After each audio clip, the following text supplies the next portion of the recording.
Si vous avez cliqué sur cette vidéo, c'est sûrement que vous commencez à vous intéresser à la Formule 1 et que vous voulez en apprendre un peu plus. Et bah pas de panique, je suis là pour vous expliquer, bienvenue dans cette nouvelle vidéo, tout comprendre à la F1, c'est parti. Mais avant de rentrer dans le vif du sujet, 90% d'entre vous ne sont pas abonnés à la chaîne, alors qu'est-ce que vous attendez? Je fais des vidéos sur la Formule 1, si vous ne voulez pas rater les prochaines, et si vous voulez revoir les enseignes, n'hésitez pas à vous abonner, ça coûte rien. Et pour commencer, il faut comprendre comment est organisée la grille de Formule 1. En Formule 1, il y a 10 écuries qui ont chacune 2 monoplaces à faire rouler. Et chaque monoplace est conduite par un seul pilote. Par exemple, chez Red Bull, c'est Verstappen et Perez. Chez Ferrari, c'est Leclerc et Sainz. Chez Mercedes, c'est Hamilton et Russell. Vous commencez à comprendre le principe. En Formule 1, il y a 2 championnats. Il y a un championnat pilote et un championnat constructeur. Le pilote marque des points pour lui et pour son écurie. C'est-à-dire que si Verstappen met 25 points et Perez en met 10 par exemple, et ben l'écurie Red Bull aura récolté 35 points. Mais Verstappen en aura récolté 25 et Perez 10. Et à la fin du championnat, c'est celui qui aura récolté le plus de points pour les pilotes qui est champion du monde des pilotes, et le constructeur qui aura récolté le plus de points qui est champion du monde constructeur. En Formule 1, seuls les 10 premiers marquent des points sur 20 donc, et le barème est le suivant, il y a 25 points pour le premier, 18 pour le deuxième, 15 pour le troisième, 12 pour le quatrième, 10 pour le cinquième, 8 pour le sixième, 6 pour le 7ème, 4 pour le 8ème, 2 pour le 9ème et 1 pour le 10ème.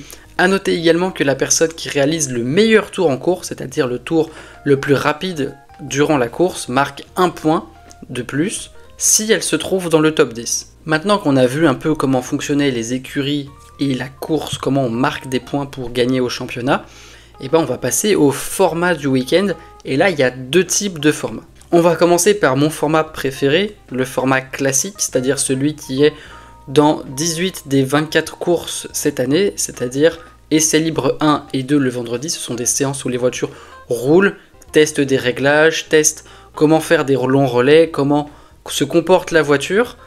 Et il y en a 2 donc le vendredi, une le samedi matin, et ensuite on passe à la qualif. Le samedi après-midi, qualification, c'est sans doute l'exercice le plus simple à comprendre en Formule 1, c'est-à-dire qu'on met les 20 voitures sur la piste et le but c'est d'aller le plus vite possible sur un tour. La qualification se déroule sur 1 heure et est divisée en 3 parties, Q1, Q2 et Q3.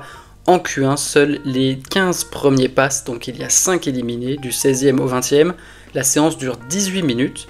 En Q2, il y a une nouvelle fois 5 éliminés, donc du 11e au 15e, on est éliminé, la séance dure 15 minutes, et en Q3, il ne reste plus que les 10 premiers, et la séance dure 12 minutes, et donc le but c'est d'aller le plus vite possible, comme vous quand vous allez faire du kart avec vos potes, celui qui fait le tour le plus rapide sera en pole position de la course du dimanche. Et donc le dimanche, on fait la course, une course qui dure environ 300 km, c'est pour ça que les tours varient en fonction des circuits, par exemple à Monaco qui a un circuit très court, il y a 78 tours, pour pouvoir atteindre les 300 km à peu près, et d'ailleurs à Monaco c'est la course la plus courte du calendrier, c'est-à-dire qu'il n'y a même pas 300 km de course, et à l'inverse à Spa il n'y en a que 44 tours, parce que le circuit fait 7 km, vous faites le calcul, 7,5 x 44, ça fait à peu près 300.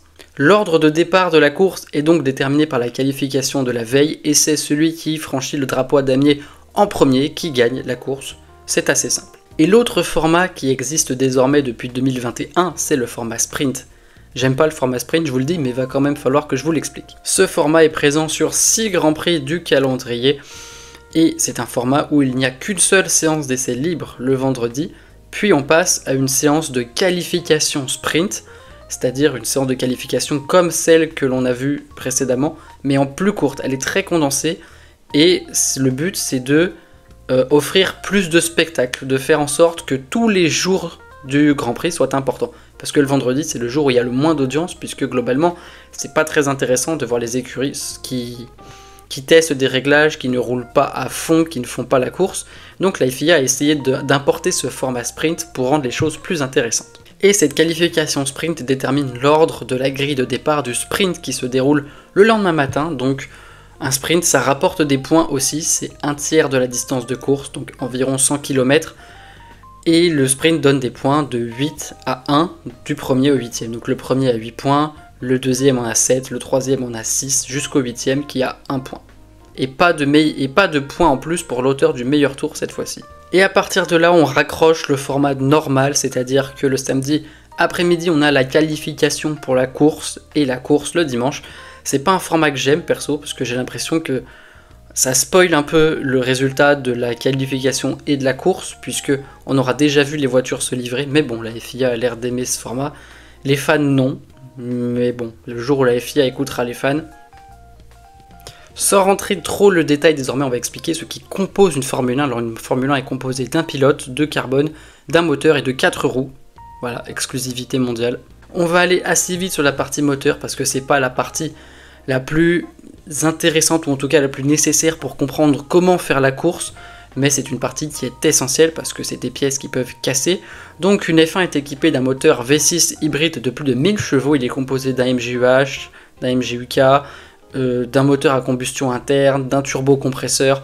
Vous l'aurez compris, c'est quelque chose d'assez complexe, ces pièces cassent et se changent, mais ça, on y reviendra après. Concernant la façon de faire la course, et là c'est ce qui nous intéresse le plus en Formule 1, donc je vais vous l'expliquer, les qualifications déterminent l'ordre sur la grille de départ de la course. En F1, on fait des départs arrêtés, c'est-à-dire qu'on a les feux, tout le monde s'installe sur la grille à l'arrêt, les feux s'allument, et lorsqu'ils s'éteignent, la course démarre, contrairement à l'endurance où on est en départ lancé, c'est-à-dire que les voitures font un tour derrière la safety car s'écarte et les voitures roulent sans s'arrêter sur la grille. En Formule 1, les voitures s'arrêtent et démarrent d'elles-mêmes. À partir de ce moment-là, la course est lancée pour environ 300 km donc. Et là, il y a des spécificités parce qu'on ne peut pas faire ce qu'on veut. En Formule 1, il y a un règlement qui est d'ailleurs très long. Mais on va essayer de le résumer à l'essentiel. En F1, il y a un arrêt obligatoire au stand durant la course. Les stands, c'est là où la voiture rentre s'arrêter, changer de pneus. Donc il faut obligatoirement changer de pneus au moins une fois dans la course et on n'a pas le droit de remettre le même type de pneu sauf en cas de pluie ou parce que tu vas pas passer d'un pneu pluie à un pneu sec s'il pleut. En F1, on a donc 3 types de pneus sur un week-end. On a les tendres qui sont les pneus avec des flancs rouges, les médiums qui sont les pneus avec des flancs jaunes et les durs qui sont des pneus avec les flancs blancs. Les tendres sont ceux qui s'usent le plus vite mais qui vous apportent le plus de performance sur un tour. Ce sont en général les pneus utilisés en qualification. Les médiums, ce sont plutôt des pneus de course, c'est-à-dire des pneus avec lesquels on peut attaquer mais qui s'usent également. Les pneus durs, ce sont les pneus avec lesquels on a le moins de performance sur un tour mais qui s'usent le moins également. Salut, c'est le mois du montage. J'ai oublié de vous parler des pneus pluie. Et oui, parce que bien évidemment il y a les pneus secs et il y a les pneus pluie. Il y en a 2 types, les pneus intermédiaires pour quand il n'y a pas beaucoup d'eau et les pneus pluie pour quand il y a beaucoup d'eau. Et évidemment que lorsque la course se déroule sous des conditions pluvieuses, vous n'êtes pas obligé de changer de type de pneus. C'est-à-dire que si vous faites toute la course avec des pneus intermédiaires, vous pouvez faire toute la course avec des pneus intermédiaires, vous pouvez faire toute la course avec des pneus pluie. Voilà, pas d'obligation de changer de type de pneu. Et comme je vous l'ai dit précédemment, ces pneus doivent donc obligatoirement être changés durant la course, c'est-à-dire que si vous commencez la course avec des pneus tendres, vous ne pouvez pas vous arrêter au stand pour repasser des pneus tendres. Vous êtes obligé de changer pour des médiums ou des durs. Même chose si vous commencez en médium, vous ne pouvez pas remettre des médiums à votre arrêt au stand. Je pense que vous avez compris. Le nombre d'arrêts dépend du circuit, c'est-à-dire un circuit qui est très abrasif pour les pneus va peut-être nécessiter 2, 3, voire 4 arrêts, alors qu'un circuit qui est peu abrasif ne va nécessiter qu'un arrêt.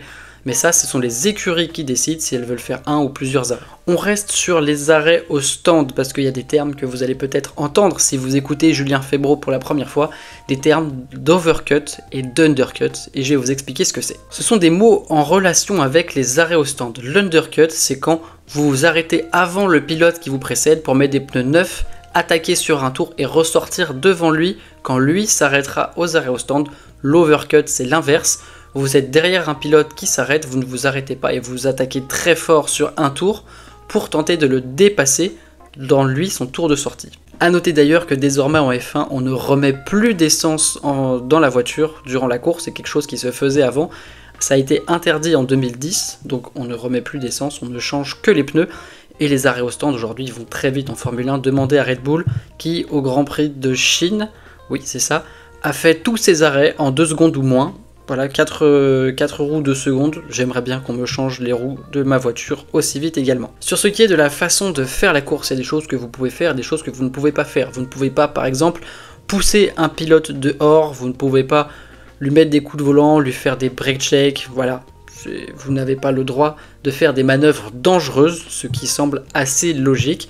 Auquel cas, vous pouvez être pénalisé de 5-10 secondes, ou vous pouvez également être pénalisé d'un drive-thru ou d'un stop and go, et on va expliquer ces pénalités. On commence par la pénalité de 5 secondes, qui était devenue la norme depuis quelques années, mais qui cette année a été un peu révisée. C'est-à-dire par exemple une pénalité de 5 secondes, c'est si vous coupez la ligne des stands à l'entrée ou à la sortie, il y a une ligne blanche et comme en voiture vous n'avez pas le droit de la couper.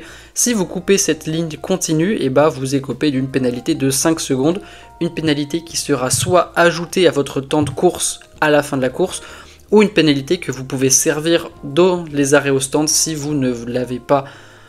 Si vous avez encore un arrêt au stand restant, c'est-à-dire que vous venez sur votre emplacement d'arrêt au stand et les mécaniciens ne peuvent pas toucher la voiture pendant 5 secondes avant donc de changer les roues. Il y a donc également les pénalités de 10 secondes qui sont devenues la norme pour les contacts entre les voitures ou les dépassements hors limite, c'est-à-dire en F1, le circuit est délimité par la ligne blanche et non pas par l'asphalte, c'est-à-dire que si vous dépassez quelqu'un en dehors des limites du circuit, et que vous ne lui rendez pas la position, vous écopez d'une pénalité de 10 secondes.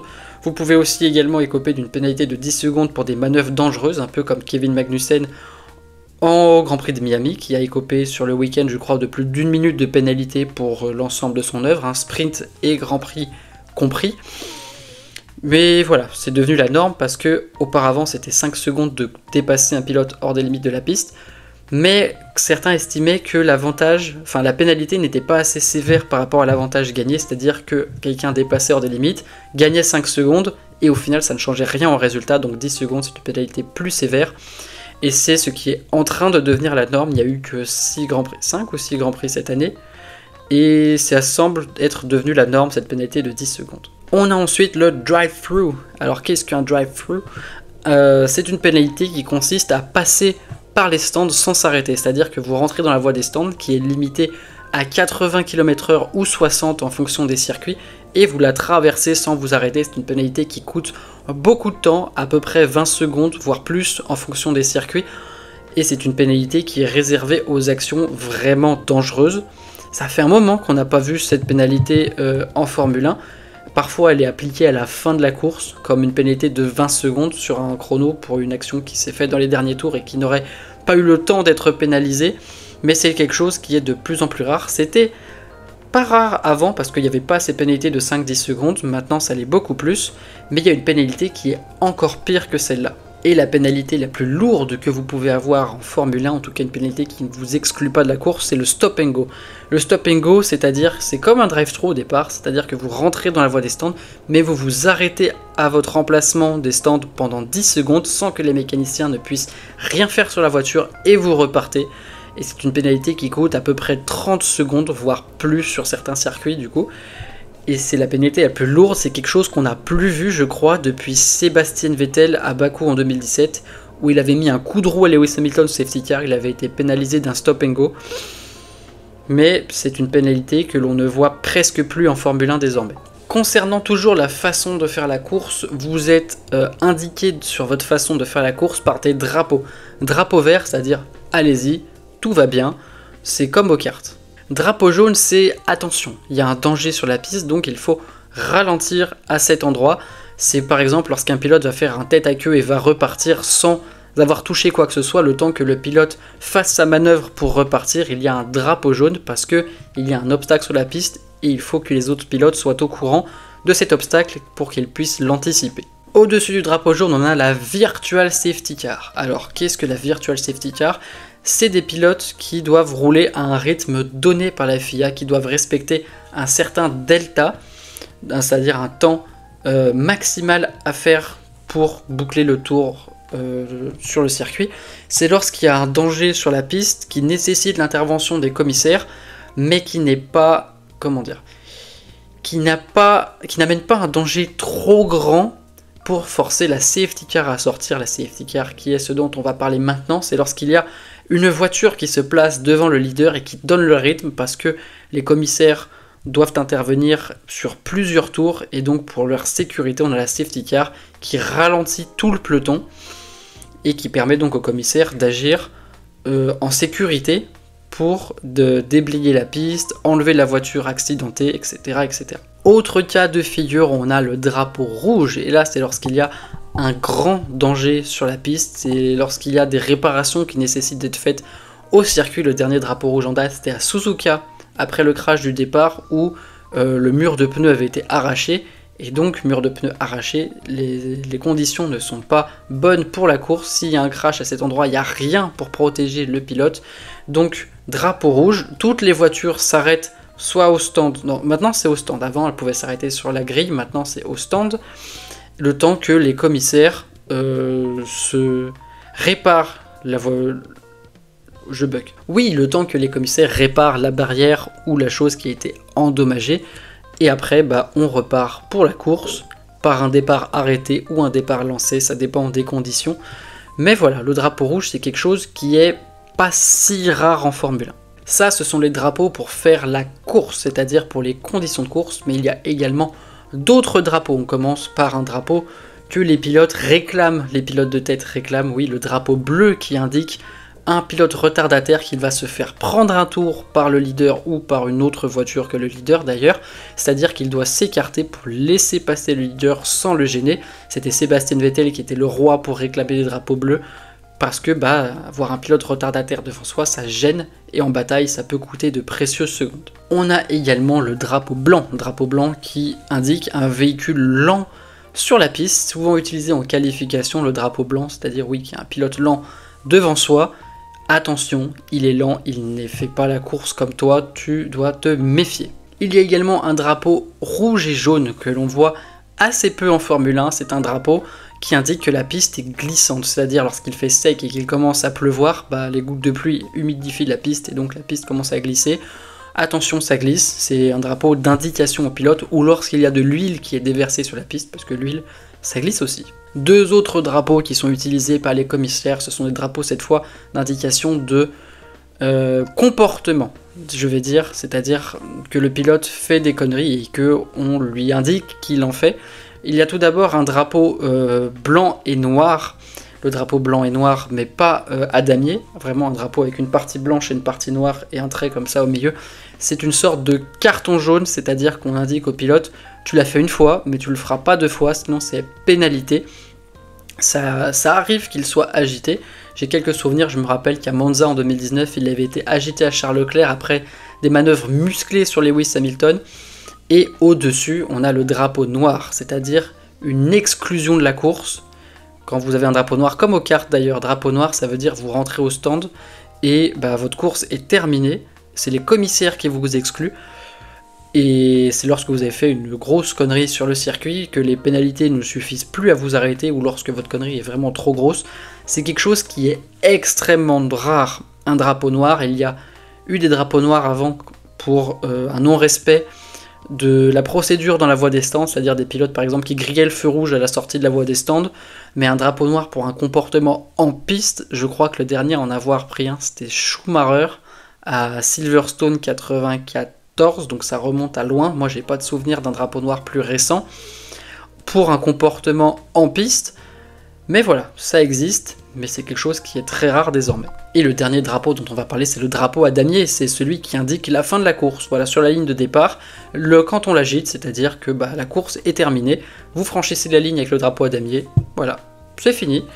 C'est le drapeau qui est sans doute le plus connu, parce que dans une course de cartes, c'est pareil, c'est un drapeau qui est commun à beaucoup de courses. Salut, c'est encore moi, j'ai oublié de vous parler du drapeau noir et orange, qui est juste un drapeau qui est agité au pilote lorsque sa voiture a un problème mécanique, par exemple un aileron qui frotte par terre et qu'elle doit rentrer pour le changer. Et pour finir sur comment faire la course, on va parler du DRS, Drag Reduction System en français. C'est un système de réduction de la traînée, c'est un aileron arrière mobile qui peut s'activer lorsque vous vous trouvez à moins d'une seconde de la voiture qui vous précède dans des zones spécifiées. Il y a un panneau DRS et vous pouvez l'activer à partir de ce moment-là. C'est un système qui permet donc de réduire la traînée. La traînée, c'est ce que produit une Formule 1 lorsqu'elle roule. Vous aussi, lorsque vous avez votre voiture, vous produisez de la traînée. C'est le vent, l'air qui passe sur votre voiture qui vous freine. Et d'ouvrir l'aileron arrière, ça permet que plus d'air passe et donc ça permet une vitesse de pointe accrue. C'est possible donc de l'utiliser en course lorsque vous êtes à moins d'une seconde de la voiture qui vous précède, à compter d'une zone de détection. Et en qualification, vous pouvez également l'utiliser dans les zones autorisées, mais cette fois-ci sans qu'il y ait une voiture devant vous. C'est vraiment en recherche de performance pour faire le meilleur chrono. C'est pour ça que parfois vous voyez des voitures avec l'aileron ouvert, d'autres fermés. C'est parce que la voiture qui est derrière a le droit et la voiture qui est devant n'a pas le droit. C'est un outil qui est assez décrié parce que maintenant les gens disent qu'on ne voit plus de vrais dépassements entre guillemets, c'est juste on se met derrière, on ouvre le DRS et on passe en ligne droite. Il y a beaucoup de gens qui n'aiment pas ça, mais c'est devenu quelque chose qui s'est installé dans le paysage, c'est présent depuis 2011 et en vrai je vois pas comment avec la taille des voitures d'aujourd'hui et leur masse, il serait possible de faire la course à l'ancienne dans des virages. La nouvelle réglementation qui arrive en 2026 est censée améliorer ça. On essaye de se diriger vers une sorte d'abandon du DRS, mais pour le moment, je vois pas trop comment on peut l'abandonner. J'espère que cette vidéo vous aura plu. J'ai essayé de rester simple et concis, même si c'est compliqué, parce que j'aimerais développer plus de choses avec vous. N'hésitez pas à donc commenter cette vidéo pour me dire ce que vous aimeriez que je développe dans une partie 2. N'hésitez pas à vous abonner, à liker cette vidéo et à la partager, ça fait toujours plaisir. N'hésitez pas aussi à vous abonner à mon Insta qui est dans la description. Et quant à nous, on se retrouve très bientôt pour une nouvelle vidéo. Ciao ciao.